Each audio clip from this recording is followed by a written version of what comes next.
When I first entered my journey in recovery, I was assigned 75 hours of IOP. This is almost 14 years ago.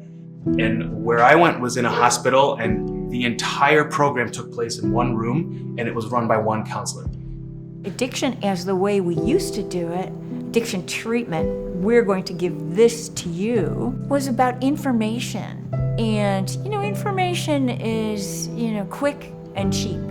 And real knowledge, it takes time, it's expensive. And in medicine, we're eager to tell you what we know, but not what we don't know. We use very stigmatizing language. We use language like, in the emergency department, they're a frequent flyer. The people with alcohol addiction who keep coming in. Your urine is dirty. Oh, you're a cokehead, lush, alcoholic.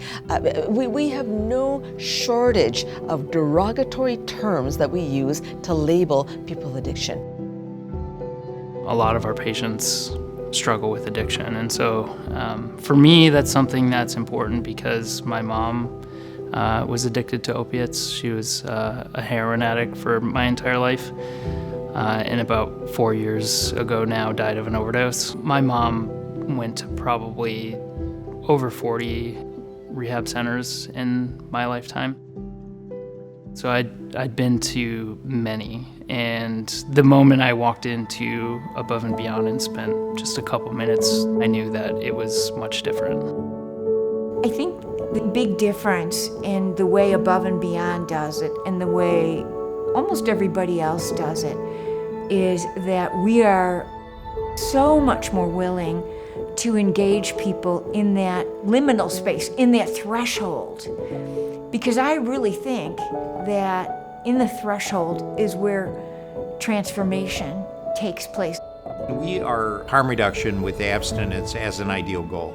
So abstinence is pretty high up there, and we look at that as an ideal goal. But it's not a must-do. You're not excluded if you don't. And we know that behavior change is often very challenging and takes a lot of steps, and sometimes there's going to be some back steps and some forward steps.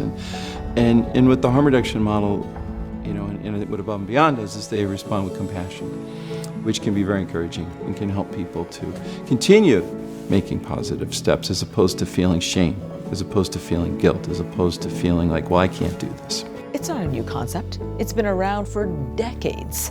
I think the medical community has been a bit slower to adopt it, and frankly, they were quite the resistors at the beginning. And the thing is that we all use harm reduction strategies in everything we do. Everyone. I know it's connected or associated with drugs and addiction, but if you drive a car, and most people in this country do, I'm pretty sure you wear a seatbelt. Seatbelts are harm reduction. To us, it has become a mentality. We have really expanded that into our whole thinking about how addiction is treated. And we see less boundaries from what that old definition means. It's not just syringes. Every time we say, well, harm reduction, people go, oh yeah, you're a syringe exchange. And yeah, that's a big part of it. Those are the origins of harm reduction. But we see harm reduction as less of a binary choice. There's less of a border between what's acceptable and what's not acceptable. We don't punish somebody for their behaviors. We try to find why the behaviors are there. Everybody's doing something for a reason. If you don't stop to care about why they're acting this way, then you're just gonna treat the symptom like it's the problem and never find the problem. It's meeting someone where they're at and walking with them. Now, a lot of our clients are not ready to change, and they'll tell you that. I'm not ready to stop. Or they'll lie to you if you want to push it, It doesn't matter if somebody's telling you the truth. If they're not, there's a reason they're not. So it's complete, take what they're saying, just listen to them, validate them, be with them.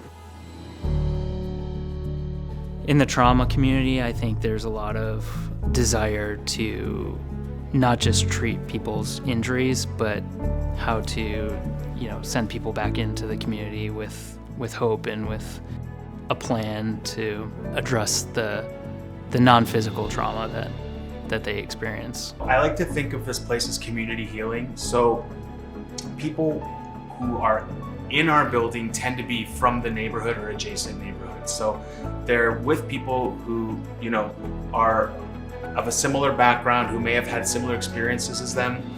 If you're in a group with other patients, you will also likely have alumni in the group. So that's powerful, right? You've got someone who's maybe sitting next to you who finished treatment and is now back because this place is important to them and they want to be a part of the community, who can turn to you and say, I know what it's like to have gone through what you're going through.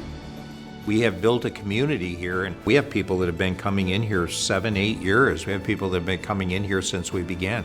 We have people that come back, people that know they can come back here and they're not going to be stigmatized or they're not going to be pointed out. They'll be welcomed with open arms. So this is as well a place that people can go back to and get recharged. You know, we'll be there for you and we'll help you. And that's the amazing part about Above and Beyond is we're writing the book on how the industry looks at recovery, and we're creating a future model. And how do we touch more lives? That's really where we're at right now.